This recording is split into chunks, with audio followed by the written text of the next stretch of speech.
great start we had this morning. And Mr. Doonan, great pleasure to welcome you back on the program. Thank you, John. So, Paul, on to you. Oh, first off, welcome, John. It's great to see you without a mask on. Thank you. I really appreciate the opportunity to be back, and also what EPARTRADE and what Racer has done to bring this Race Industry Week together now for a second year is really special for the whole community and across North America, but obviously globally as well. So well done to everybody. Well, thank you, John. And obviously, I think both of us been watching the prior sessions. The last one was particularly interesting to both of us. And thank you, Marshall, for hosting. I want to start with that since we're kind of on a roll, and we'll spend a little bit of time on the relationship with Le Mans, ACO, WEC, but more importantly, we're going to talk about IMSA today because we've covered a lot of ground on that. But just describe the working relationship really quickly that's created this new age, brave new age for sports car racing. I would say simply solid as ever. Thrilled that we were able to lock in a 10-year partnership and our strategic alliance, which we announced back at Le Mans in August.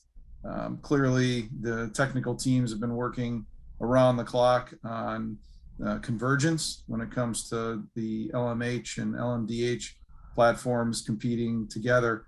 And in short, the manufacturers have spoken, but Pierre, Frederic, Thierry Bouvet, and their entire team have been really strong partners. Obviously, a lot of work over many years has made it what it is today. I'm thrilled to be able to be the caretaker of it with Jim France and Ed Bennett now. Clearly the future is bright, and I can't wait for Daytona 2023 when we kick off the Rolex 24 with, as we've always said, the best in the world, cars, drivers, and teams. Absolutely. It's a countdown in my household. I know where I'm going to be. And it is truly, to me, the most, Rolex 24 is this unique melting pot of the world of motorsport, where you have somebody coming from a oval track, dirt track background like Kyle Larson, now a NASCAR champion, racing with a Fernando Alonso, in all of the best sports car racers in the world at the same time, and NASCAR champions like Jimmy John. It's amazing. And when you started in your career, which I want to talk about for a brief moment, did you ever think you'd be here doing what you're doing right now? And tell us how you started. Well, just overwhelmed that boyhood dreams come true, and in my case, came true a couple times. Over my shoulder here is the racetrack, basically where I grew up. Was at Road America 6 weeks old at events like the June Sprints, and really grew in passion because of my dad and my grandfather. But ultimately, the business side of the sport, they did a little bit of driving and race officiating, but the business side of the sport was really what captured me.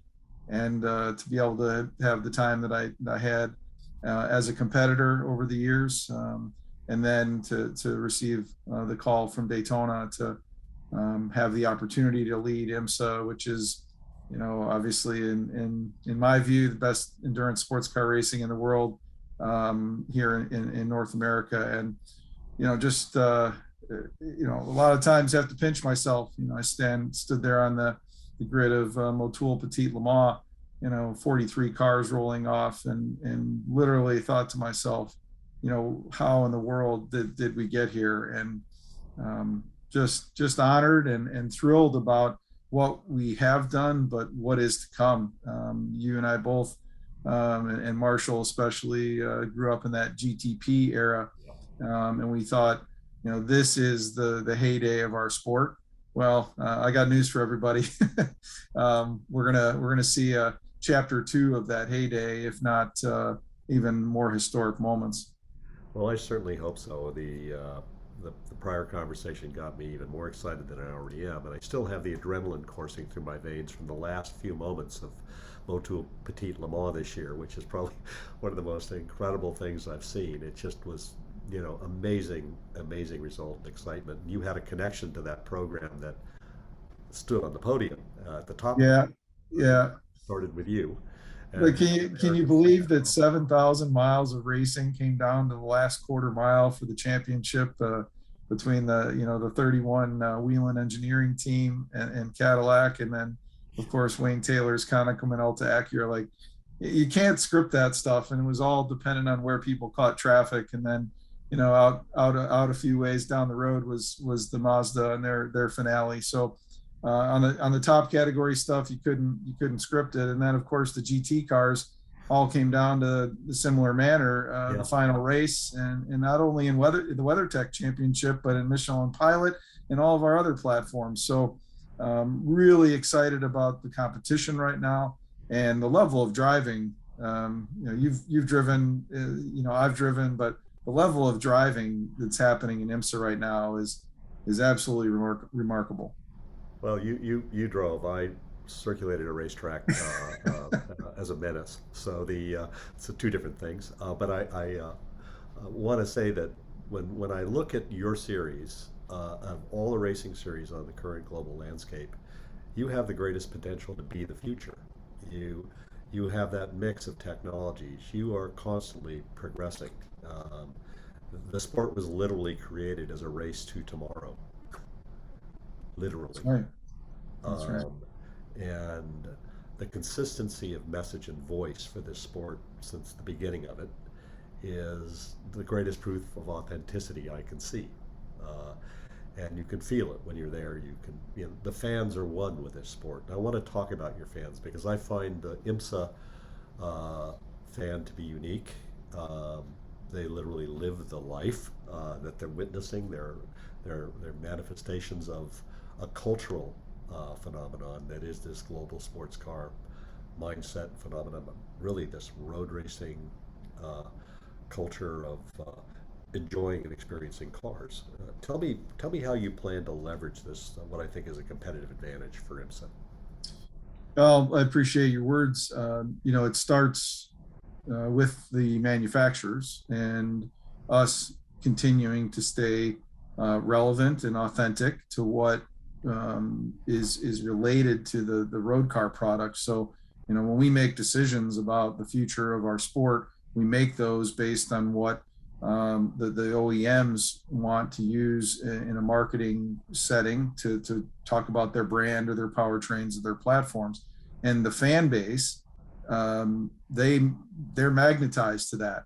They are fans of certainly drivers, but in the end, around the Road Atlanta circuit there in Brazelton, you saw a lot of manufacturer flags. You saw a lot of manufacturer T-shirts, and the loyalty of this fan base over decades, 50 plus years, people that have followed IMSA, been to all the events year after year after year. They're our best voice. They are not only the best voice for IMSA to help us grow the audience, but they're the best voice for the manufacturers. In their neighborhood, they're the advocate. They're the known industry expert, the expert witness, if you will, to what road car product is. They're very knowledgeable, and they can shift, in my opinion, people's buying decisions. And a lot of what happens at the racetrack carries over to people purchasing their favorite product or aspiring to that product. And so we need to leverage our current fan base to grow additional audience. And I think the younger audience is a place where we have, as you said, the biggest opportunity to grow. And that happens, through traditional ways, television and social media, but also in some of the streaming opportunities that we have based on the NBC relationship. Yes, and I'll talk about both those things because that's right. Again, the world is coming to you in the way it's changing. And as Mrs. Fanner will attest, I turned the house into a Le Mans or a Sebring or a Daytona or a Petit Le Mans war room with every electronic device I can have open while I'm watching all of it. I'm one of those people that stays up all night, tries to watch the entire event. Couldn't do that before. I could, even if I have a family obligation, I can take your event on my phone and continue to understand what's going on through all the different media streams you have going. And I think that with the format of your sport, that's a great opportunity. I think that where I'm going to go with this is the audience of the future isn't living on television anymore. They're not sitting there watching scripted, scheduled television shows. They're engaging in content while they're living their lives.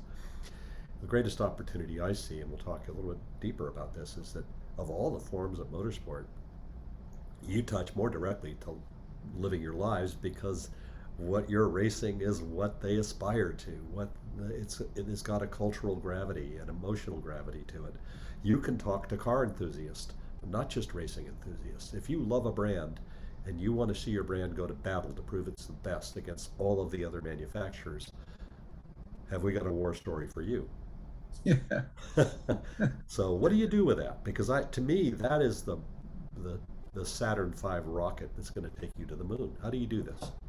Yeah, and you pointed out early, there's so many different ways for people to take in IMSA content, and they have found those ways, the audience, the current one, to do exactly as you said. And I get a lot of pictures from people while I'm at, the Rolex 24 or the 12 hours of Sebring, with people, their living room set up with laptops and big screens and things like that to buckle in and enjoy the ride of the race in their particular fashion. I think clearly we need to leverage the NBC relationship, and I'm not talking about just the broadcast. That's critical for our partners. The streaming opportunity that Peacock now gives us flag to flag each weekend. I also think that through all the drivers that are a part of our IMSA paddock, all through the manufacturers, and through the critical partners like WeatherTech and Michelin, we have to go perhaps beyond the racetrack with their massive audiences that, a brand like Cadillac or Acura that we're battling for a championship have a massive following of folks that are currently maybe not wearing the IMSA hat as a loyal fan. And so we had an opportunity around Motul Petit Le Mans to talk to all of our leadership of our OEM partners, and we asked them for their help. We've done some deep consumer research with our partners at Michelin, and it's fascinating to know that when people haven't had an opportunity to taste IMSA, when they got the sampling platter, when they got the hors d'oeuvre, they have raised their hand and said, we want more. Right. And so it's incumbent on us as IMSA, but also incumbent on all of our partners and all of our participants, and those of us that are the baptized, if you will, to make sure that we go out and share the ways that people can take it in and reach that untapped, if you will, audience that hasn't been to an event or hasn't seen us on a regular basis in all the ways that they can watch. Yes, and I think, again, I'm glad you and your team are doing this, because just from having been in this business for a few weeks, it seems to me that this is still the uncharted water for our sport. I do see the significant investment that Formula One has made in outreach. I see some very good things being done in IndyCar, for sure. But NASCAR has got its own initiatives. But you have some initiatives that are unique, and I know that IMSA has been a place where racers of both genders and all ethnic, religious, cultural backgrounds have been welcomed since the beginning. I was around IMSA in the beginning. Yet you still want to see this evolve and improve even more so that it reflects society as a whole. What are you doing there?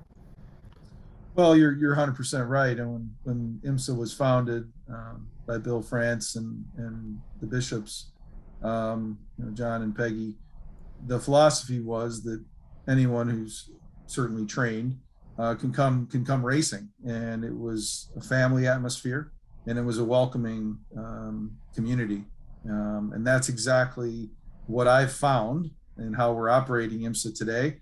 But it's certainly my commitment and our staff's commitment to operate it in the same manner going forward. And I'm super proud of a group of young members of our IMSA team that came forward and said we need to do something to make sure that we're providing continually a platform for a diverse participant. And we did announce the IMSA Diverse Driver Development Scholarship Program. This came together because of partners, IMSA, of course, providing entry fees, Michelin tires, VP Racing Fuels, Recaro, OMP, so it's a package. And we had an incredible allotment of candidates that came forward that speak to diversity, male, female, certainly race. And we're pleased to be able to offer that for 2022 to Jaden Conwright, but also congratulations, the fact that it's sustainable. It's a program that we can put in place that's not a one and done. It's something that we can speak to on an ongoing basis. It's real, it's authentic, and we'll see the next generation come forward. And then in the meantime, we've got, the Catherine Leggs of the world, who've had a tremendous career, continues to run up front and put in fastest race laps and show her continual talent in this top level of the sport. And there's more Catherines and there's more Jadens to come. Yes, there are, and I see them throughout your paddock. And we have a champion in Michelin Pilot Challenge that fits the female racer bill. Do you want to tell us a little bit about what that means to you? Yeah, and perfect example of what Taylor accomplished in her season with Mr. Lewis, but it also speaks to, and as you know, because we spent a lot of time in your office over the years talking about driver development ladders. Yes. We have now a clear system for drivers and teams and manufacturers and engineers and mechanics to grow their career. You start with the Idemitsu MX-5 Cup. You have new for 21, the Porsche Carrera Cup. We've got the Lamborghini Super Trofeo from a single make standpoint. We've got Prototype Challenge, which then gets you into a downforce car, and young drivers like Courtney Crone have found her way into that platform. Then you got the multi-class racing of Michelin Pilot and WeatherTech. So it's our hope that people see IMSA and WeatherTech is definitely the destination, but as a place to grow their career, and from entry level to all the different types of performance levels and downforce and multi-class racing. We do have it all. And speaking of which, we have a partnership with SCCA at the grassroots level that helps ask you about that. To help bring up that next generation of talent, whether it's, again, a race official, a mechanic, an engineer, or certainly drivers. And for me, as you know, growing up in a grassroots household and a grassroots platform, that's near and dear to my heart. And I really do believe that's a way for us to sustain the future. I agree, John. And what I find is a common bond between SCCA and IMSA racers. Many of us started in SCCA. Literally, the SCCA raised me. Members of my region took this waif-like creature and turned me into a older waif-like creature. But I think that what you have at the moment is this formation of culture around what you're doing. I think it's smart.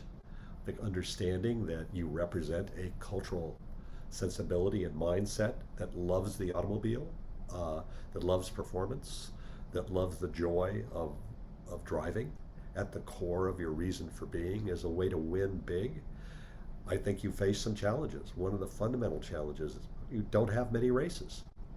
The races you have are very important, Yeah. but your season, the density of your events, they're spaced widely because many of them are endurance races.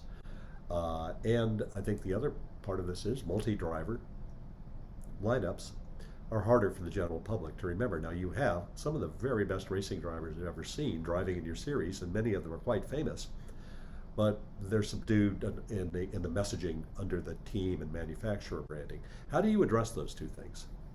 Yeah, we've had several meetings since I've been at IMSA, and the word education has been thrown around, not very lightly, but very seriously.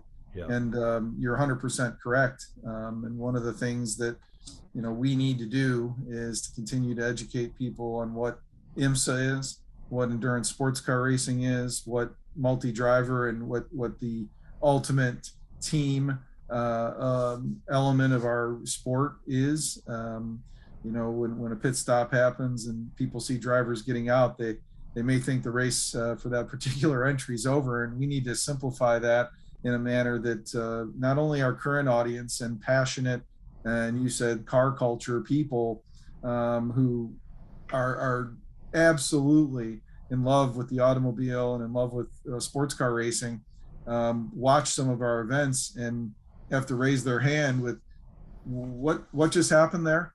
And it's again incumbent on us to be the facilitators of that educational process, and simplify the messaging, and with again the help of our partners, all the manufacturers, all the endemics like Michelin and WeatherTech, even the non-endemics. Yeah. We need everybody's help to continue to educate the audience on what's happening today and on what's coming, because what's coming, as I said earlier, gets more and more exciting by the day. It does indeed, and I think we'll bring it home here with some closing thoughts about what is coming in terms of the rollout. We've got another exciting year ahead of us in IMSA. That it seems like it's 10 minutes from now we'll be seeing each other in Daytona. Yeah, But, it's Super Sebring. it's 52 days. It's 52 days for those counting. Yeah. There's a ticker on the website for the Roar before the 24 and the Rolex 24, the 60th running, no less of that great event. But it starts next year, as you said. Fingers crossed. I have always felt, and Ed Bennett and I talk a lot about the 50 number, hoping that we can have 50 cars at the Rolex, and based on current forecast, that's where we're headed. As you know, a year ago at the Rolex, we announced the new GT strategy. Yeah. And we're so excited about what that's going to bring. And our partners at Corvette Racing have committed. Folks at Lexus have committed to run in that GTD Pro. There's more coming. So I want to allow them to make their announcements, but I think you're going to see a really strong field in GTD Pro as well as in GTD. Exciting how GTD came about at the end of the season with the points race. You'll probably see some of those teams stepping up to GTD Pro, which we're excited about. Then it seems like the momentum around the top category is it's really hard to put into words the number of commitments that have come from the Acuras of the world, the Audis, the BMWs, the Cadillacs, the Porsches. Unreal what we're seeing so far, with again we believe more to come. And you'll see obviously the introduction of hybrid, so it's a step towards electrification for us, but I think the other is DPI was really special and continues to be special. I was honored to have the opportunity to be part of that from the manufacturer side. And the styling cues that we were able to incorporate from a brand standpoint into those cars, that was step one. And I can assure all the listeners today and the entire fan base that what you're going to see in these new cars is mind-blowing. The design teams at these OEMs have embraced this opportunity to tell their artistic story of the brand. When you see these prototypes, they absolutely scream the brand that they represent. And I've been fortunate enough to see a few of the cars in wind tunnel form, as well as clearly in drawings, and really proud of what IMSA is going to be as a platform for those brands in the top category. And as you said earlier, the consumers identify with the cars that they see in GT racing. But I can assure you what's coming in the prototype category in 2023 and beyond is that and then some. And so I'm really excited about that come 2023. But we've got a 2022 championship to kick off here in short order. Well, thank you, and you don't disappoint, John, with what you and your team produce. I've got to say, every IMSA race I've been to is like opening a box of candy, and I fell in love with this sport the first time I saw it in April 1974 when I went to Road Atlanta with my Super V, and the welcoming atmosphere that I felt at IMSA then, I was literally assisted by Peg Bishop and getting through tech quickly, and everyone was so kind and so helpful. I find that to be the hallmark of your company to this day, and please pass along my regards to Jim and to Ed and to all of your great team, and thank you for the wonderful work you and everyone at IMSA does on behalf of the sport. Thank you, Paul, and you're 100% right. That family atmosphere and that welcoming will continue as soon as people enter the front gates as a fan. And you saw that grid walk at Petit Le Mans, wall to wall, and we're thrilled to offer that up, and even some new exciting opportunities for fans going forward. And once again, thanks to Racer and everybody at EPARTRADE for putting this together. I know fans from around the world were texting me about being on, but also how excited they are about Race Industry Week. So well done again, and have a happy holiday and an absolutely blessed new year, each and every one of you. Thank you, John. Thank you, John. Thank you.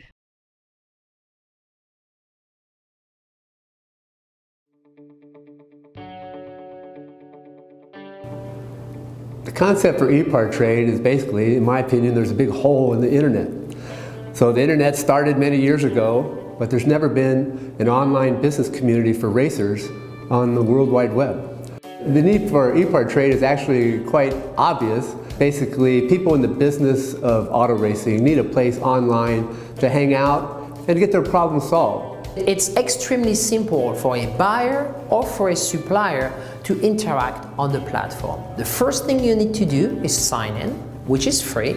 And the second thing is, when you see a product that you're interested in, all you need to do is click on request more information. If it's a company, you click on request more information, and then from there it is forwarded directly to the buyer or to the supplier. You can go to epartrade.com, you become part of a community of businesses in racing, and it makes sourcing products much easier than just on the internet or using Google. At EPARTRADE, there is no e-commerce. It's literally a connection just like at a trade show. So now, any time of the year, a buyer could reach out to a supplier through an email. More than that, it's a place to go just to keep current every day. So it's a good place to start your workday in your racing business or in your offices of your professional race team. And you know you're current when it comes to new technology, industry news, technical papers, technical videos, all of that and more. We're not looking for a million hits per day. All we want is people who are really the volume buyers of racing products in the racing industry to be part of the little world of EPARTRADE. We have racing businesses participating from around the world. So you get suppliers from around the world, you get buyers from around the world. EPARTRADE really eliminates having to travel, closing down your shop. Now you have a place to showcase globally your racing product and technology.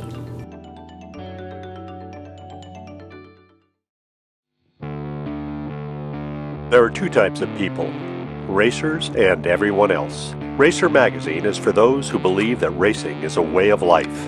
Racer embodies the excellence that defines a sport driven by passion, courage, and ingenuity.